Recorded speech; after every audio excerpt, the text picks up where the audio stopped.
Yeah, so because of the plague in the world, you can't bring equipment back to keep using, so that gets sort of automatically Sure. sold off for you, and you'll get some rewards for that. But we do have these kind of we have a bunch of rewards. So there are these tokens that you can trade for stuff, and we'll see what happens with them. There is the monetary value that you get that you can use to ideally eventually when I get around there kind of buy things for your apartment where you live and do that. And for your characters, so as you go through, you start with like a bunch of classes and you will unlock more classes through the missions. Mhm. And then you can sort of level those classes up. So if you imagine that Right. each time you do a mission, your crew are getting printed out from a template, but you can improve that template. So even though it's going to start at like level 1 each time, you can modify it to start with a new set of skills, different abilities, and then they have these passives now. So if you're say now these weren't in.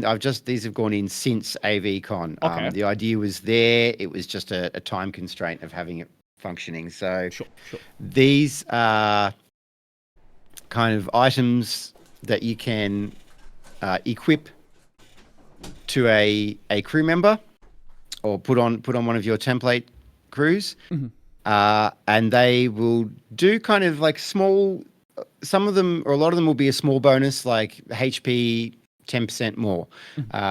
Start with a 1 or 2 points higher strength Right. So like value. minus stat buffs. Yeah, minus stat buffs. And then other ones are more kind of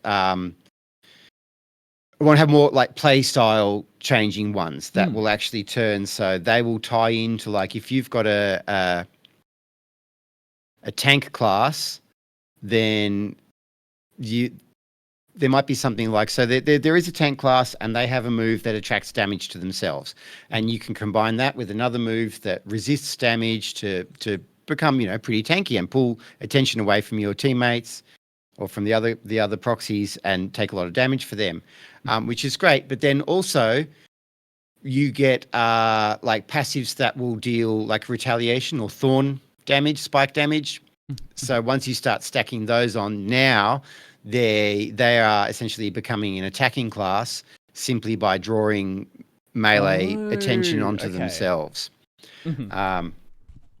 And then you want to look for synergy. So you want to look for things that will passives that will say like when an adjacent ally is struck that this might happen, or get life back when doing this XYZ. So yeah, the aim is to have those start to change the classes from sort of their base roles into more specialized, different roles. So yeah, you get those, and then you'll get better and worse ones of theirs. The idea is like everything is kind of a card. So these have suits. They all have diamonds, cups, kind of suits on them. And each class has a limited number of slots that have each slot matches a suit. So you're kind of limited in how you can equip those to your classes. But then, so one of the things as you level up a class is like unlocking more passive slots and that kind of thing, unlocking more ways to modify your starting conditions. So that's essentially what you're doing is you're choosing a mission, going in, starting from scratch. There are different kinds of goals for missions, but a basic one is go here and resolve this encounter through combat or through skill checks. And so you choose a route to go through the map to get there, and you might find that when you get there that this particular enemy does a lot of melee damage, does a lot of like randomized melee damage to different characters in your party, and you're struggling to deal with it because there's a lot of HP going to squishy characters and they're dying. So you might then, lose that mission. You still get a little bit of reward. You still might gain another passive or something that you get to keep, and then go, okay, I'm going to do that again, but this time I'm going to like put spike damage on my tank. I'm going to go through the mission. I'm going to hit up places and try and get cards. So you might know if I go to this particular location, I'm likely to find taunt abilities there. So I want to go here and I want to pick up a bunch more taunt abilities on my way to the boss. And then when I get there, I'll sort of have my spikes going and I'll use taunt and the boss will do their multi-hit AoE. And that's all going to then get redirected to the person who is shielded and is doing retaliation style damage. So that can then become, a strategy to beat that boss. And you might find other strategies on the way. You might find that you can actually, so another viable strategy might be actually to go to one of these communication towers, hack the tower, steal trade information or something like that, and then just bribe them when you get to the boss. Say, hey, instead of beating these people up and taking their stuff, go beat these people up and take their stuff. I was gonna ask you, you've talked a lot about combat, and you mentioned the skill checks, and the skill checks are cool, but like how is... Because the fact that you have the skill checks there and there are possible alternate routes, is it viable to sort of avoid combat as much as you can and focus on non-conflict routes? Yeah. It's not possible to entirely avoid it at the moment, just because you have random encounters and I don't really have a... I mean, you could retreat from them, I suppose.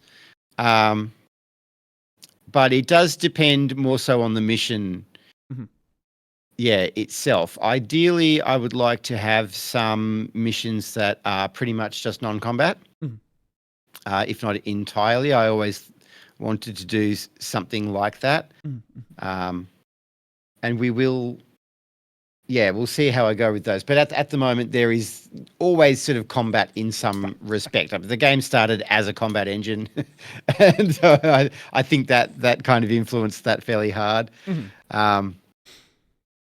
It is interesting. It is because I went back to my old design recently, and I was just thinking about the things that I'd had to change and I had to cut out to get where I wanted to be.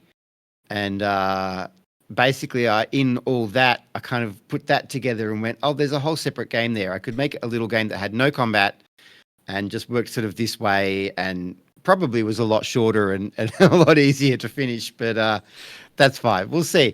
I've spent a lot of time. So it is, for if people are interested, it is like a custom terminal sort of emulator that I've written for this game. I'm sure people in my audience are going to be very interested about this. Yeah, so using Monogame, I have this this sort of Ascii engine that I've spent all this time making, and it's backed by...